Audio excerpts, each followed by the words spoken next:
क्या बताते हैं कबीर साहब, ये परम पुरुष हैं कबीर परमेश्वर जी, कबीर जी जो दुल्हा धानक काशी में आए थे और 120 वर्ष रहे थे और लोगों ने उनको कवि की संज्ञा देकर उनकी फाइल को बंद कर रखा था।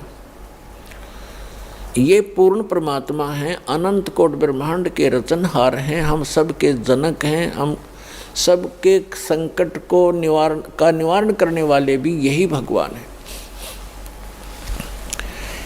ये प्रत्येक युग में आते हैं और आप उसके बच्चे हो सभी, चींटी से लेकर हाथी और राधा से लेकर एक पर्दा, रंग से लेकर धनवान, रिचमैन, ये सब उस परमात्मा के ही बच्चे हैं।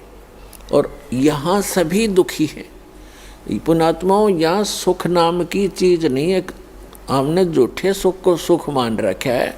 एक दूसरे के दुख को देखकर अपने दुख को थोड़ा हल्का समझ करने सोचा बस हम सुखी हैं। जैसे एक व्यक्ति के 3 पुत्र थे, उनमें से एक की मृत्यु होगी और उसको इतना दुख था, बुरी तरह रो रहा था, ना कुछ खा रहा था ना पी रहा था। तो शोक व्यक्त करने के लिए रिलेटिव, रिश्तेदार, कुल के लोग, गांव नगर के लोग इकट्ठे होते हैं। उनमें से एक ऐसा व्यक्ति था जिसका एक ही पुत्र था और वही मृत्यु को प्राप्त हो चुका था कई वर्ष पूर्व।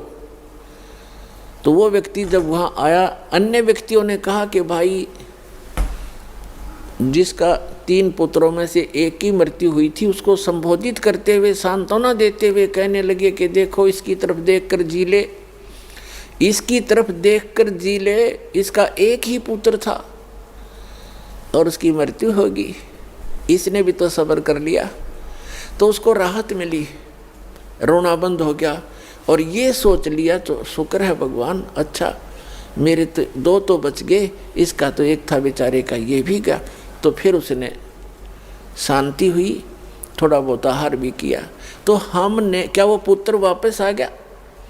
हम एक दूसरे को घना दुखी देखकर अपने थोड़े दुख को सुख मान रहे हैं।